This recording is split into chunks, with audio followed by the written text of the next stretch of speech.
보이나요? 전체적으로 이렇게 많은 편이고요. 지금 11월 초인데 지금 농장에 갔거든요. 잎이 좀 안 보이죠, 잘. 왜냐면 약방으로 들어가기 때문에 12개월 달에 큰 방 1년째 제가 안 시키거든요. 그렇기 때문에 과일을 3개씩 빼면 안 되고 2개만 담는 걸 추천드리고요. 그다음 여기 보시면은 지금 이건 꿀라방 지금 피해입니다. 지금 꿀라방이 있는 걸로 보이는데 지금 요 이파리만 보는 거 보니까 지금 꿀라방이 들어온 지 얼마 안 된 것 같거든요. 빨리 방지하는 것 같아요. 그리고 끓이고 있을 때 좀 잘 보면 끓이고 있을 때 생각을 보면 작업돌이 파리가 많네요.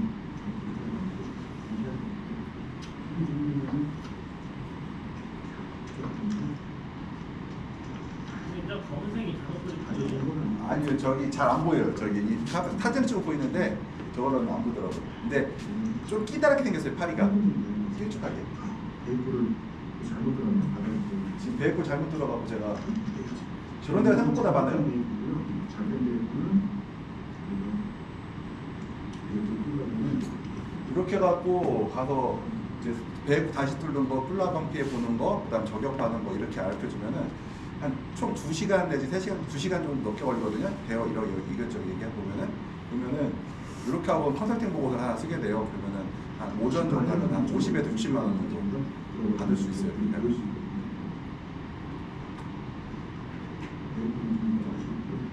지금 제일 먼저 항상 보는 게 제가 배진에 그 물을 확인하거든요. 왜 그러냐면은 이게 강광기 때는 좀 덜한데 그래도 그러면 안 되지만 지금부터는 이거 물 고이면은 그냥 뿌리가 썩어버리거든요.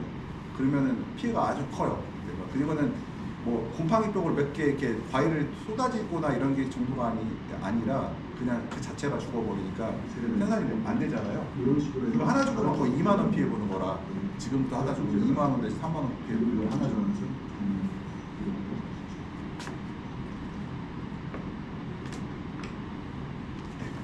그다음에 이거 들어와서 가끔 봐요?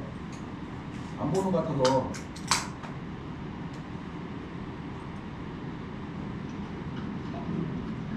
이거 김치 혁신별리인데 혁신별리라고 해서 이제 과일은 이쁘네요. 지금 6월 중순에 심어갖고 지금 돈 좀 벌었어요. 짧게 했어도 워낙 비싸요. 적심은요 하게 되면 영양으로 가요. 근데 그건 필요할 수가 없어요. 과는 이미 다 꺼니까 새로운 것도 만들 때는 영양소식이 필요한데 그건 의미 없어요. 지금. 오히려 과들이 괜찮죠. 여기는 정식하자마자 바로 하나만 날렸거든요. 여기가 유인을 할 수 없는 온실이에요. 딸기 온실인데 딸기 온실을 안 하고 이제 토마토를 키우려고 보니까 너무 배드가 많아서 유인을 못해요. 수직으로밖에 유인이 안 돼서 그냥 짧게 여러 번 가는 걸로 했거든요. 지금 깨지고 일단은 잎이 약간 다른 깨지고 떨어져서 이파리 어때? 다 없죠? 이번 주 아마 이건 지지난주인데 이번 주는 아마 이파리가 2-3장밖에 안 남았을 거예요. 지금은 뭐 학생들고 뭐 이파리 호텔은 먹는 것도 필요 없는. 네.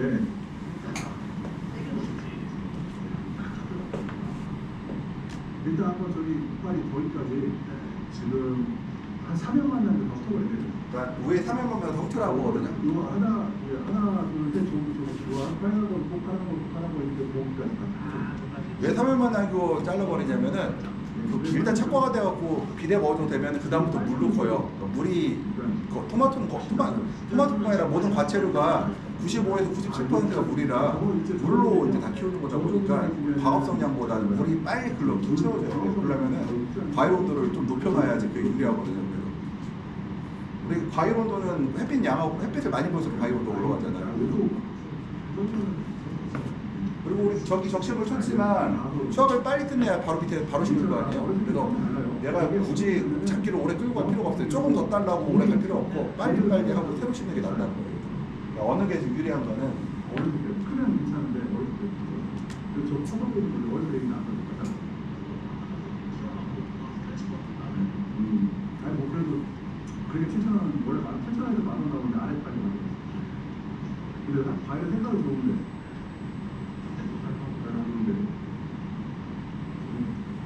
요 당시만 해도 킬로그램 7,000에서 10,000원 정도가 저기 경매가였거든요. 그때까지만. 지금 많이 떨어졌어요. 7,000원으로. 그 햄버거 가게에서 토마토 취급 안 하면서 이제 그래도 비싸요. 킬로그램당 아직도 5,000원, 6,000원 정도 하니까 경매 가격. 오래 거래했던 사람은 아 이제 뭐지 이마트 갔는데 일주일에 15,000원 받더라고. 그럼 내가 무슨 생각을 했냐면은 그게 나쁜 거 아니 그 15,000원 원래 내가 납부금치는 분명히 내일 더 비싸요. 더 비싸요. 납부금치는 분명히 7,000원이나 납부했을 거란 말이야. 안 납부면 한 달은 같은 거 그래서 이거는 다 이빨에 순서버릴 때 시간이 8일 넘는 것 같은데 없어요. 훑고 놀아야 돼. 빨리 끝내고. 빨리 하고 놀으라는 얘기. 빨리 하고 할 거 없어. 저 보면은 저기 저기요. 저기 빨간 거 보이죠? 하나, 둘, 셋 있죠. 네, 별로. 지금 이 단계에서 뭐 할게요. 아무것도 할 거 이빨 따로 수학만 조정하자. 저는 화장한 입장에 지금 화장이 걸리고 있는 것 같습니다. 그러니까 ip을 딸 때 조심해야 될 게 ip을 너무 많이 따면 화상이 불 수가 있거든요. 근데 지금 뭐 10월달, 11월 달에 화상이 부는 일은 없어요. 7, 8, 9월 달에는 화상 입을 수도 있는데 10, 11월 달에는 화상 입을 수도 없으니까 훑어버리는 거 빨리 가야 돼요. 다 해도 그냥 그렇죠. 그냥 아주 만족은 아니지만 그래도 처음에 바이러스 걸린 거에 대해서는 그 바이러스 걸려서 제 생각에는 그렇게 큰 피해를 준 것 같지는 않아요. 만약에 저기 더 걸렸으면 야 이게 뭐 밀식이 안 왔어. 엄청 밀식이었을 것 같아요. 그냥 많이 가보자. 옆으로 가보자.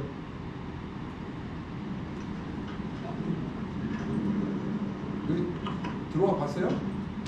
과일은 이쁘네요. 아, 나는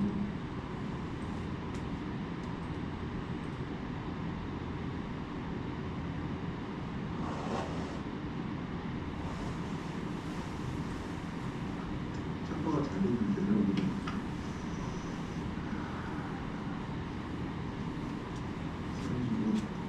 지금 이파리 이렇게 과일에 이렇게 밀려가지고 있는 것들은 다 물방울에 있는 밑에가 생긴 게 물방울 때문에 지금 밑에가 잘 안 보이는데 만져보면 거칠거칠하거든요. 표면이.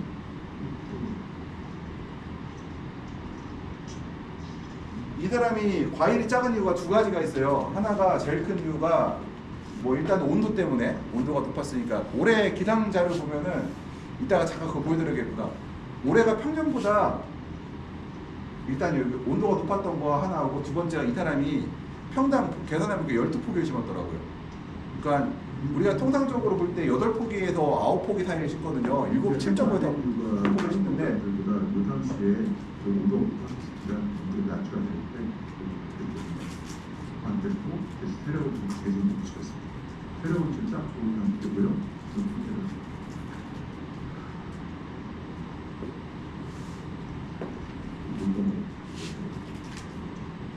좀 화면상으로 조금 안 보이는데 약간 거칠거칠한 느낌 안 나요. 색깔이 조금.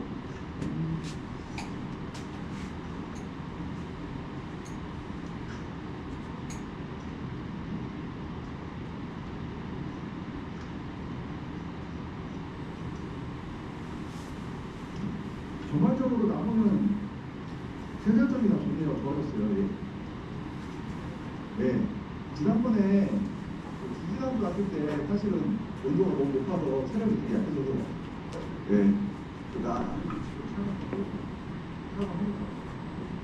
예. 지금 아직까지는 안 했는데 조금 있어야 돼. 지금 근데 그거 차고 뭐죠? 물방울 맺혀가지고 모르겠어요. 물방울 자꾸 맺혀가지고 저기 이제 화방 날리라고 했는데도 어차피 똑같은 효과 아니에요? 아니 차고 안 됐으니까? 아니 여기 예. 만약에 이제 박사님 말대로 예. 저기 날렸으면 예. 내가 예. 그래서 거기 때문에 하여튼 딱 봐도 혈이 약해지잖아요. 그거는 조금 무조건 좋아집니다. 이게 뭐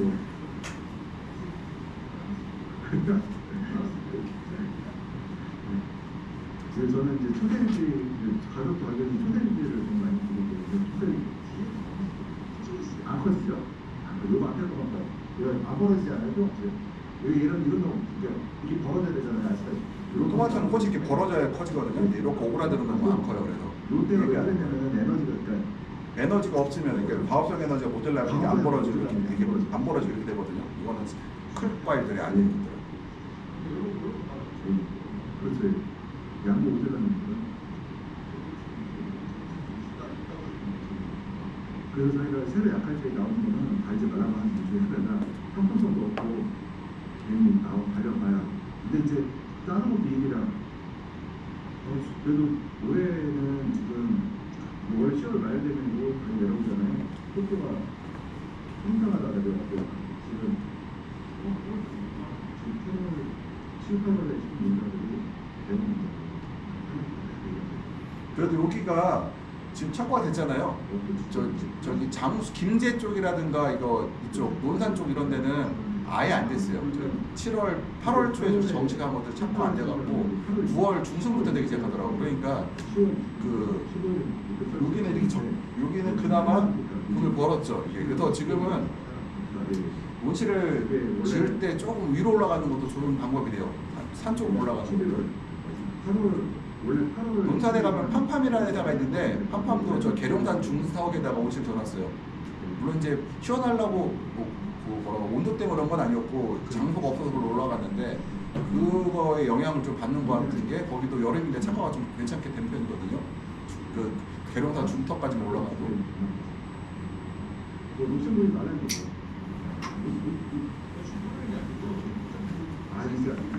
예, 이렇게 하고 이제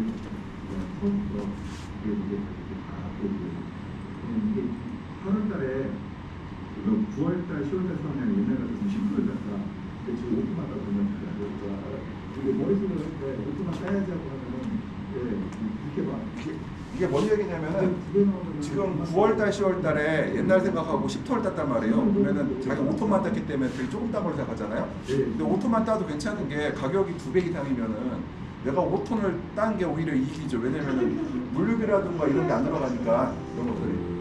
그래서 그 얘기를 하는 거예요. 그래서 제가 돈 버는 방법이 뭐냐고 하면은 돈 버는 방법이 뭐냐 그러면은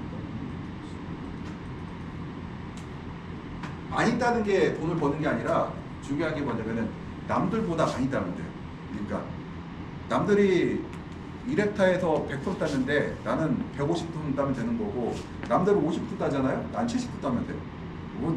이거는 날씨라는 거는 제가 그랬잖아요. 온실이라는 거는 완전히 환경을 완벽하게 제어할 수가 없다고 그랬잖아요. 그럼 결과적으로 생산량이라는 거는 외부 환경에 영향을 받을 수밖에 없어요. 외부 환경을 받는데 나는 그나마 내 온실이 좋고 내가 온실 운영기술이 뛰어나서 내가 남들보다 더 따왔다고 하면은 돈을 버는 거고 남들 평상시 100톤 땄는데 150 땄어. 그럼 남들은 150이 아니라 200톤 따버리잖아요. 그럼 난 돈 못 벌어요 그때는. 그래서 항상 얘기를 할 때는 그러니까 평년보다 더 따냐 덜 따냐가 아니라 현재 기점으로 했을 때 옆집보다 아니면 이 지역의 다른 사람들보다 내가 수량성이 좋았으면은 괜찮고 수량성이 나쁘다고 하면은 돈을 벌지 못할 확률이 높다는 거죠. 그러면은 제가 지난번에 제초제 얘기를 계속 했을 건데 이 제초제 피해가 이제 여러 가지가 있는데 보시면은 비상구 연결해서 제초제 피해 중에 하나가 이파리가 이렇게 오그라드는 피해가 있고요. 잎이 노랗게 변하는 것도 있고 제초제 종류에 따라 다르거든요. 근데 이건 2,4D 제초제 같은 경우는 생장점이 이렇게 오그라들어요. 그 다음에 과일은 이렇게 골이 찌는 현상들이 발생을 하고 생장이 멈춰버리거든요. 이렇게요. 이건 제초제 피해 같은 경우는 특히 2,4D 제초제 같은 경우는 저 같은 경우에는 제 작업, 그러니까 재배를 종료하라 이렇게 얘기를 해요. 한번 발생을 하고 나면 왜냐면 회복이 안 되거든요. 2,4D 제초제하고 근사한 게 뭐냐면 유사한 게 뭐냐면은 우리가 토마토나 호박 재배할 때 쓰는 호르몬제가 있어요. 그게 뭐냐면 그 착과제라고 불리는 것들이 있거든요. 토마토도 그렇고 호박도 그렇고 착과제를 쓰는데 언제든지 벌이 활동 못할 때는 착과제를 사용해요.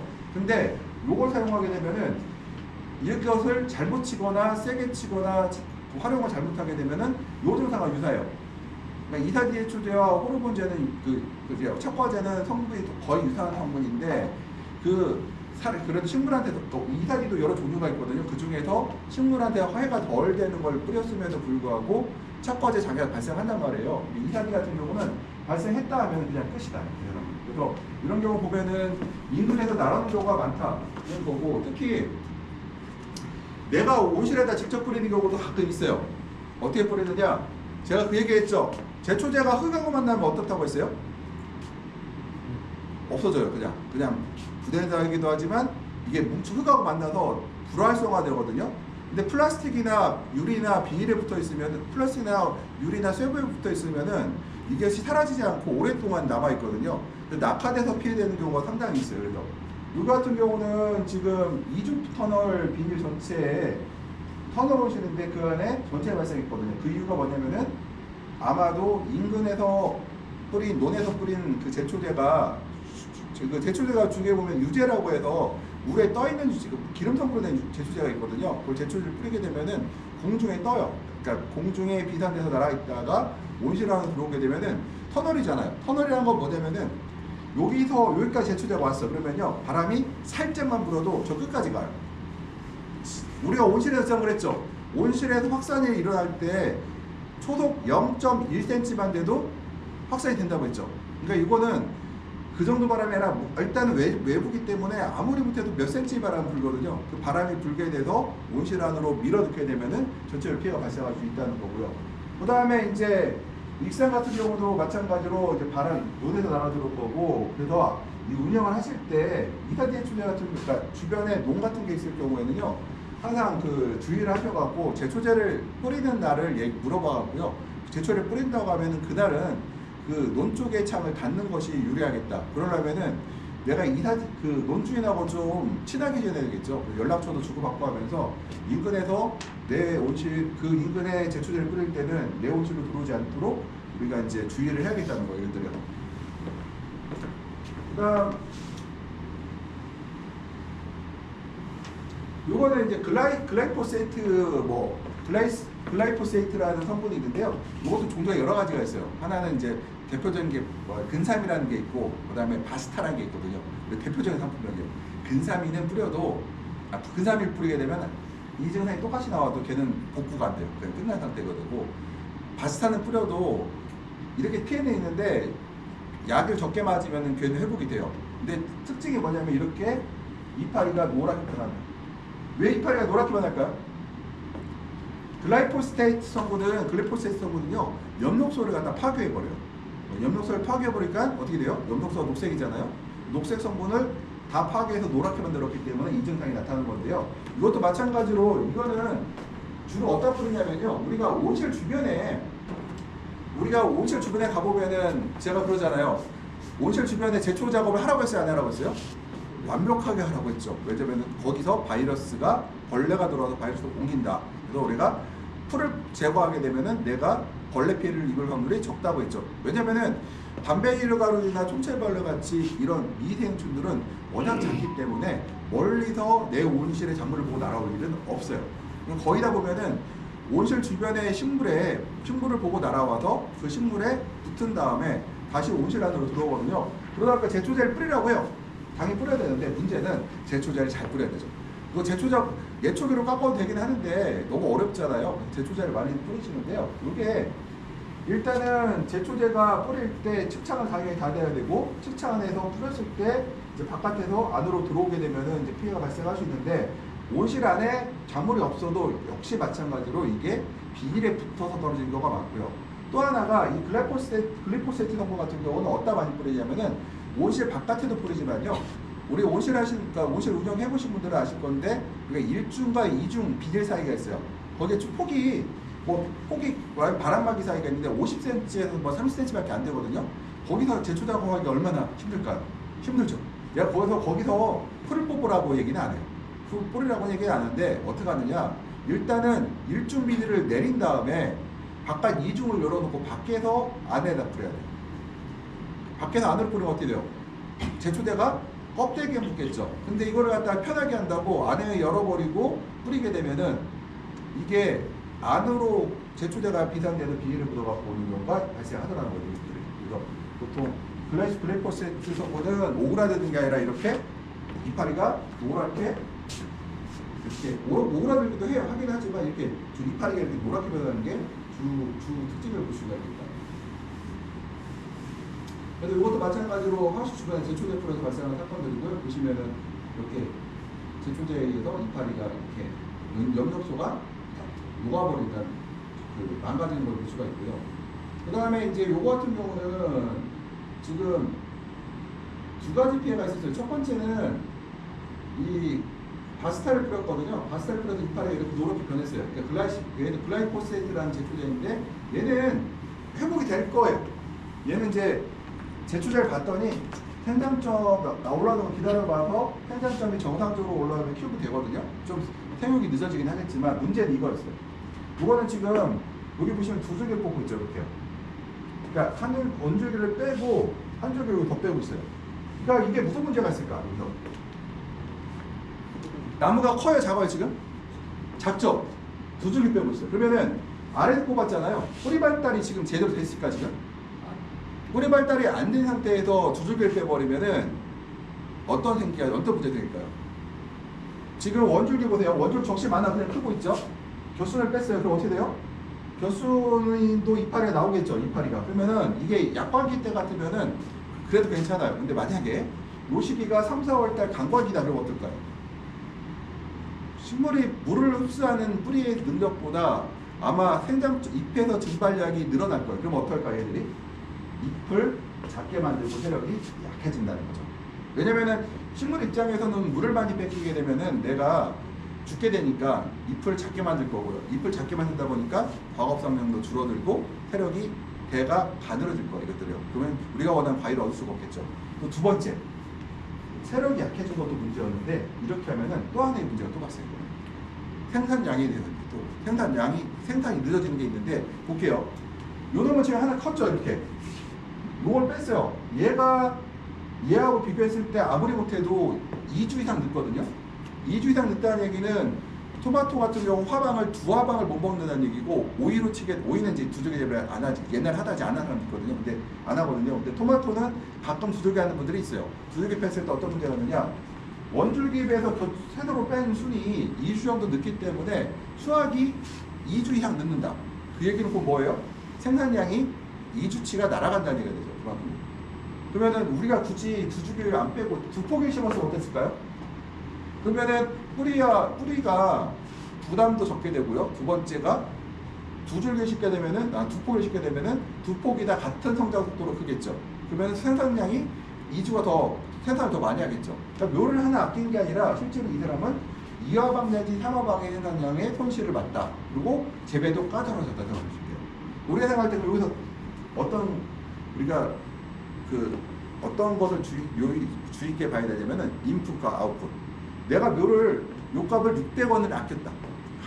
묘 하나가 600원에서 700원 사이 정도 하거든요. 토마토 묘를 600원을 아꼈어요.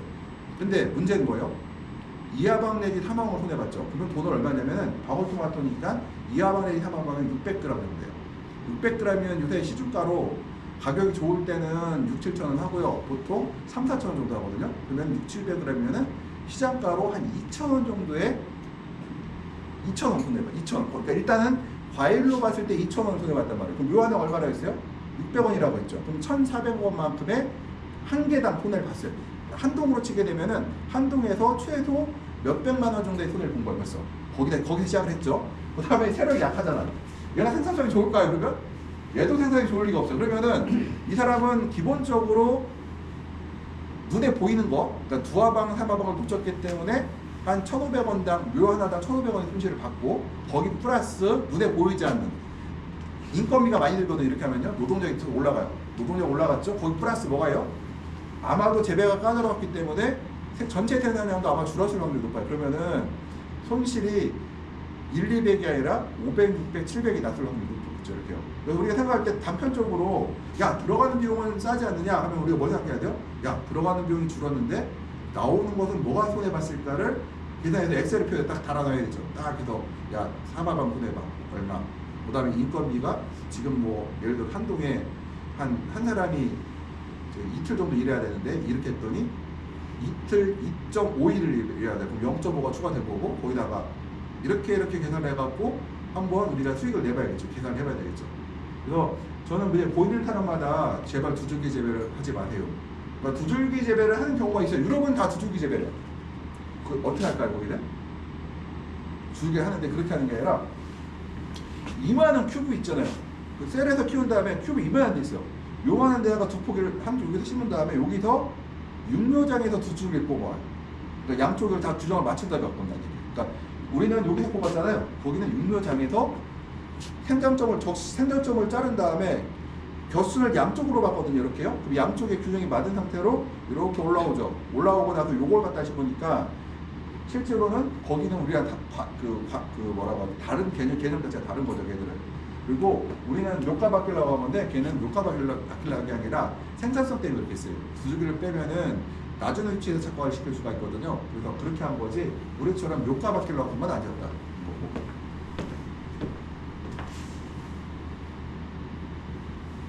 그러니까 이것도 지금 그 1, 2중 사이에 대초제 뿌린 거예요. 대초제 피고요. 또 보시게 되면 어때요? 이거 제초제 맞은 꽃은요, 일단은 노랗게 변하기도 하지만 꽃 자체가 뻗지를 못하고 뭉쳐 있어요. 이렇게요. 뻗지 못해요. 뭉쳐 있고 꽃도 약하죠. 벌써 이런 꽃들은 착화 딱 봐도요, 아, 저건 착화가 되지 않을 꽃이라는 게 보이거든요. 우리가 이제 토마토나 오이를, 딸기를 재배하다 보면은 아, 지금 현재 저 꽃들은 착화가 안 될 꽃인지 착화가 돼도 비상품가 될 것인지가 눈에 보여요. 우리가 오랫동안 경험 쌓게 되면은. 그래서 이런 것들을 보게 되면은 야, 저 꽃은 착화가 안 될 꽃이다. 그러면은 손해가 착화가 안 될 모습 피해도 지금 발생하고 있고요. 근데 이 사람은요, 정식 초기에 발생한 게 아니라 이런 얘기를 해요. 야, 정식한 지 한 달이 넘었어. 근데 왜 발생하니? 이런 얘기를 해요. 정식한 지 한 달 됐는데 왜 지금 발생할까? 한 달 넘었는데? 왜 지금 발생했을까요? 아니, 제초제가 묻었으면은 정식하고 바로 발생해야 될 거 아니에요? 여기는 정식한 지 한 달이 넘었는데 발생했어요. 그 이유가 뭐냐면은 이분이 8월 중순에 정식을 했어요. 그러면은 언제 발생했느냐? 이제 9월 말 10월 초에 발생, 10월 초에. 왜 발생할까, 10월 초에? 일교차가 있죠? 일교차가 있으면 어때요? 물이 낙하되기 시작하죠. 위에 있는 비닐에 붙었던 물들이 결로수에서 씻겨서 아래로 떨어지기 시작해요. 그러면은 그때 발생한 거예요. 그래서 그분들이 제가 이제 이 증상을 보고 제가 전화가 왔길래 제초제 피해 같은데 약 뿌리셨어요? 그랬더니 아, 나는 약을 안 뿌렸대요. 그래서 그럼 그렇게 생각하지 마시고 이거 정식하기 전에 뽑고 6, 7월 달에 혹시 안 하셨어요? 그랬더니 아, 6, 7월 달에 했다는 거예요. 근데 피해는 10월 달에 발생했어요. 그 얘기는 뭐예요? 한 정식하고 몇 달 있다 발생한 거죠. 그거는 비닐에 붙어있던 것이 결로수에서 아래로 떨어져서 발생한 거다. 그렇습니다. 실제로 그런 피해들이 생각보다 많다. 그 다음에 이거 볼게요. 이거는 억제제라고 하는 약제들인데요. 억제제라고 하는 건데 트리아졸이라는 그 아졸, 그러니까 뭐 빛날이라고 상표문도 있고, 그다음 우리가 트리아졸계 약제라고 하는데요. 이 약제를 보게 되면은 이파리 덧치면 어때요? 피지부터 보니까 오그라들어져 있죠. 얘는 생육을 억제하는 약이에요. 이 생육 억제제는요, 다방면으로 쓰는데 화해도 써요. 외화제로 쓰는데 우리가 토마토라든가 오이라든가 파프리카라든가 근데 요새는 딸기도 많이 쓰거든요. 딸기 같은 경우에 묘를 키울 때 우리가 이 묘를 억제시키려고 써요. 우리 생각해보세요. 토마토, 딸기, 오이, 파프리카가 주로 언제 육묘가 되나요? 우리나라에서? 육묘 시점이 추울 때예요, 더울 때요? 6, 7월 달에 주로 육묘가 되죠. 네 가지 전부 다 6, 7월 육묘가 돼요. 그러면 6, 7월 달에 온도가 높죠. 그때 얘기했죠. 식물의 성장 속도는 광합성량이에요, 온도예요? 광합성량보다는 온도가 훨씬 크고 광합성량은 좀 뒤따라온다고 했어요. 그러니까 온도가 높으면은 성장 속도가 빠르죠. 근데 6, 7월 달에 온도는 높은데 생각해보세요. 7월 달에 뭐가 있어요? 장마철도 껴있고 그렇죠. 그러니까 묘가 도장할 수밖에 없죠. 그러면 묘가 도장하게 되면은 육묘장 업체들은 일단은 배달할 수가 없어요. 배달을 박스에 담아서 가야 되는데 키가 크자 이만해요.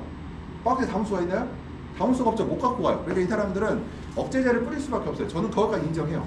우리나라 육묘 실정에서 육묘를 그러니까 억제제를 뿌리지 않고 상업적인 육묘를 한다는 건 사실상 불가능하다. 저는 생각하고 있어요. 그것까지 오케이.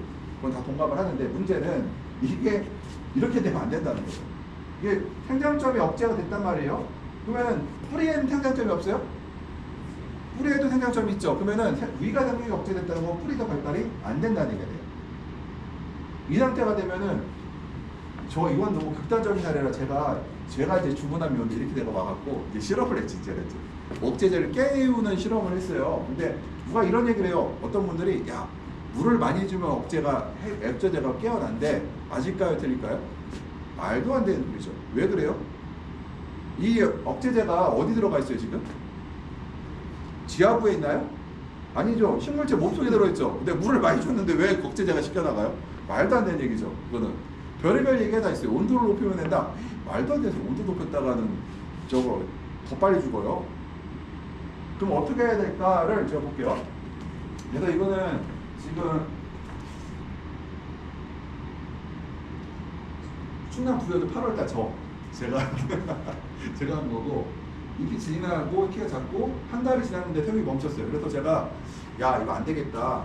묘를 새로 주문해서 새로 구해다가 저는 면적이 300평밖에 안 되니까 묘를 얻어다 새로 심어야지 하려다가 야 떡번 김에 제달하러 지내자. 우리가 이번 기회에 한번 실험을 한번 해봤어요. 어떤 실험이냐? 일단은 이 트리아졸 약재가 어떤 성분을 갖고 있냐? 지벨렐린 합성 저해제예요. 그러니까 지벨렐린 뭐냐? 식물의 성장을 촉진시켜주는 호르몬이거든요. 근데 지벨렐린을 합성을 줘야 돼요. 태육이 멈추겠죠. 자, 그럼 여기다가 그러면 우리가 여기서 아이디어를 발생했고 실질적으로 이제 몇 군데 더 그러니까 공식적이냐 비공식적으로 지벨렐린을 써서 좀 깨어난다는 보고들이 있거든요. 그러니까 농민들이 제가 실험을 먼저 한 게 아니라 그 농민들이 그렇게 테스트를 해봤는데 된다는 거예요. 그래서 한번 제가 그러면은 지벨렐린을 갖다 한번 풀어보셨어요. 그랬더니 효과가 있다. 그래서 제가 어떻게 했냐면은 한 말에 우리가 지벨렐린을 이렇게 깍지로 들어있어요. 이렇게 통에 보면은 한 통에 5,000원 정도 하는데 알약 같은 게 들어있거든요. 이거는 한 개 반을 탔어요. 타고 뿌렸더니 회복이 훨씬 빠르더라고요. 지벨렐린 집어넣으니까 인공적으로 집어넣으니까. 그걸로 하고 제가 논문도 썼어요. 그걸로. 그래도 국제논문지에 국제학술지에 실었는데 다행히도 논문을 실어줘갖고 그래서 이 지벨렐린 합성을 저하하는 약제이기 때문에 혹시라도 이런 피해들이 발생하면은 지벨렐린을 사용하면 효과는 있어요 분명히. 근데 저는 그러고 나서 다시 뽑았거든요. 깨어나긴 했는데 약하더라고요 나무들이. 그러니까 그 약해를 조금 받았던 그 나무들한테 지벨렐린 뿌렸을 경우에는 깨어나고 금방 회복이 되는데 저는 너무 심각하게 받다 보니까 깨어났어도 약해서 결국은 다시 심었어요 나중에. 근데 아무튼 깨어나는 건 효과가 있더라고. 깨어나는 지벨렐린 합성을 저해하는 약제이기 때문에. 근데 이거를 되게 많이 써요 생각보다. 이거 보시면은 이거 보이시죠? 이분이 헥사코나졸이라는 약을 뿌려서 얘 트리아졸계의 약제 일종이거든요. 헥사코나졸 뿌렸는데 심었는데 안 큰다는 거예요. 그래서 왜 아프냐 했더니 이분이 제가 물어봤어요. 약을 뿌렸다 해요. 그래서 약을 관조를 했대요. 그래서 어떤 약을 했더니 헥사코나졸이라는 약을 그러니까 헥사코나졸이 탈린꾼이거든요. 탈린꾼 약을 관주를 했다는 거예요. 그래서 왜 관주하셨습니까 했더니 딸기 재배한 옆에 농가가 이것을 관주하면 푸사리움 밀트, 그러니까 시드름병을 예방하는 데 탁월한 효과가 있다 이렇게 얘기를 했다는 거예요. 자기가 해봤대요. 그러니까 한 달간 멈췄죠. 그래갖고 저희가 이제 여기도 농장이었는데요. 생각이 성신이 20일 됐는데 안고 가만히 있어요.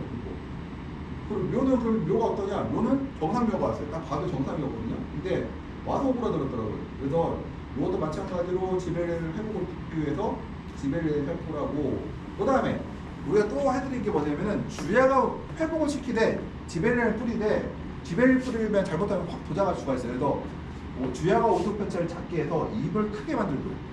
편차를 줄이면 잎이 커지거든요. 그래서 잎을 크게 만드는 도구. 그래서 야간 난방 온도를 좀 높여라.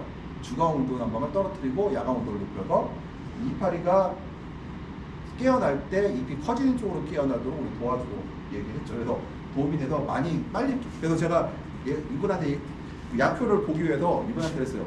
한 20포기는 뿌리지 말고 나머지만 뿌리라고 했는데 확실히 효과가 20포기 안 뿌린 데는 안 깨어났는데 지벨린 뿌린 데는 빨리 깨어났다고 얘기를 하시더라고요. 그래서 절대로 등록되지 않은 약재를 뿌려도 안 되고요. 또 하나가 등록되지 않은 방법으로 뿌려요. 이거는 헥사코다즈는 등록돼 있어요. 토마토에 등록이 되어 있는데 토마토에서 연면상포로 등록되어 있어요. 이것을 관주했을 때 피해가 발생하다는 거죠. 그래서 모든 작물에 테스트를 할 약을 뿌릴 때는 등록된 걸 뿌리셔야 되는데 등록된 방법으로 뿌려야 됩니다. 이건 등록되지 않은 방법으로 뿌렸기 때문에 발생을 했다는 거죠. 이거는. 그래서 보면은 현재 보면 되게 재밌는 게 많아요. 그다음에 요거는 지금 이제 부여하고 논산에서 발생했던 건데요. 정식 수분을 됐는데 초장이 짧고 생육이 억제되는데 꽃눈이 이렇게 꽃이 뻗어야되는데 꽃이 안 나와요. 이렇게 멈춰 있어요. 그래갖고 지금 이분한테 또 왜 그런가 하고 확인해 봤더니 이제 플루키코나졸이라는 약재가 있어요. 이제 이 트레아졸계 약재인데요. 이분이 이제 약을 뿌릴 때 뭐 일단은 저 같은 경우는 이 약재 같은 경우는 어렸을 때는 웬만하면은 등록은 돼 있는데 정식 초기에는 웬만하면 뿌리지 말라고 그러고 하고 있고 2회 연속 뿌리지 말라고 그러거든요. 이분은 중요했던 게 이 포고라고 해서 안개분무기를 이용해서 약재를 뿌렸어요. 근데 그게 효과가 더 세게 나오더라고요. 그리고 자주 뿌렸어요.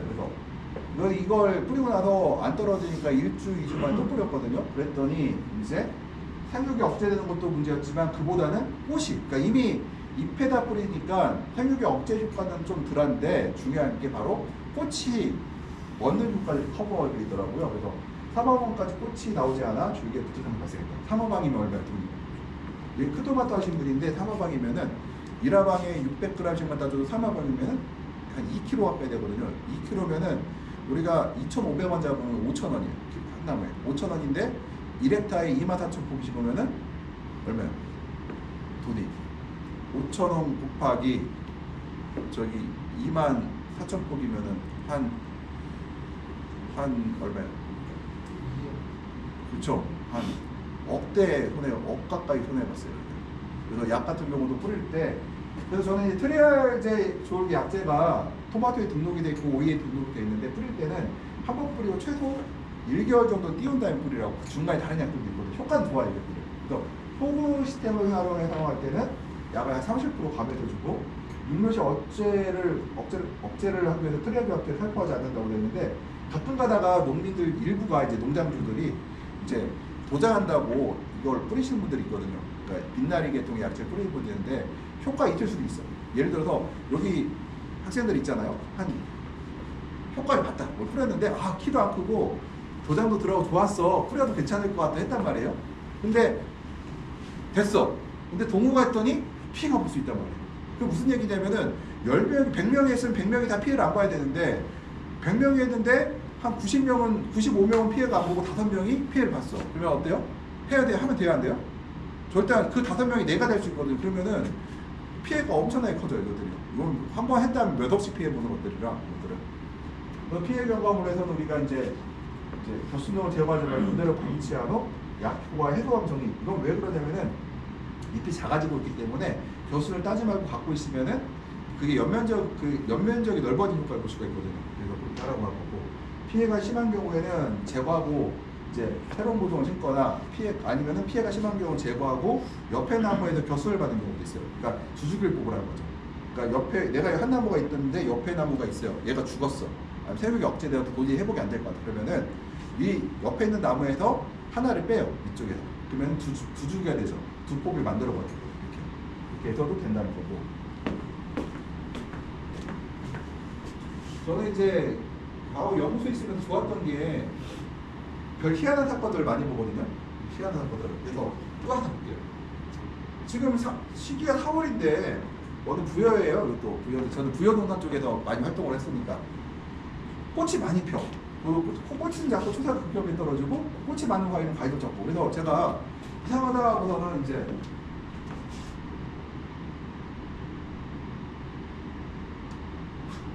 보시죠.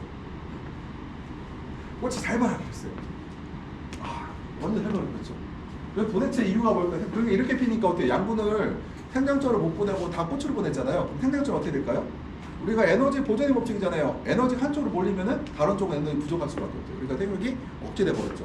그래서 도대체 왜 이런 꽃이 과잉 증상이 발생했을까? 이렇게 꽃이 많이 나온 시점이 언제냐면은 아주 고온을 받잖아요. 그럼 꽃이 많이 날 수 있어요. 꽃이 그러니까 나무가 나 죽겠소 하면은 될 수도 있어요. 근데 나무 잎의 모양을 보면 알 수가 있는데 잎의 모양을 봐서는 고온을 받은 게 아니에요. 그래서 왜 그런가 하고 추적을 해봤죠. 그랬더니 이제 이분이 처음에 절대로 저기를 안 해. 실제 내가 뭐 잘못했는지 얘기를 안 해. 나중에 이제 확인해 보니 이 사람들은 뭐냐면 종자 잘못이다 이렇게 얘기를 해요. 근데 이 종자가 뭐 딴 사람들은 뭐 다 괜찮은데 왜 이 사람만 그럴 리가 없잖아. 그래서 봤더니 화합이나 촉진을 위해서 사이토키닌 호르몬을 쳤대요. 사이토키닌 호르몬을 쳤는데 문제는 토마토에 등록된 사이토키닌 호르몬제는 없어요.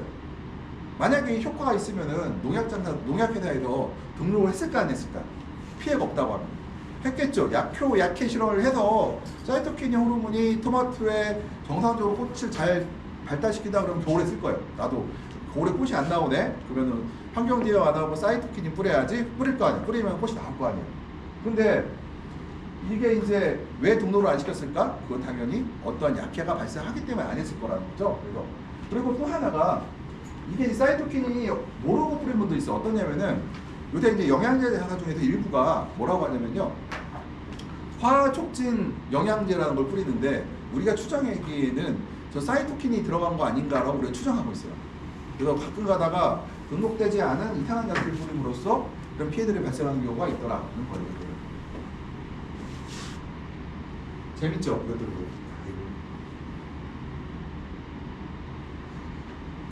그 다음에 이제 이 사람이 얘는 이제 호르몬제 피해인데요. 호르몬제 피해를 보게 되면은 이분이 이제 이파리가 이렇게 오그라들었어요. 그래갖고 정식 초기인데 그러길래 내가 이분이 호르몬제 피해가 이거 보니 자기 모르시더라고요. 호르몬 피해가 났길래 제가 어떻게 뿌렸습니까? 그랬더니 뭐 다 정상으로 뿌렸다는 거예요. 특히 이제 어렸을 때라 피해가 어렸을 때는 호르몬제 피해가 잘 안 나와요. 좀 컸을 때는 나지. 근데 없길래 이상하다 하고 그래서 이분한테 물어봤어요.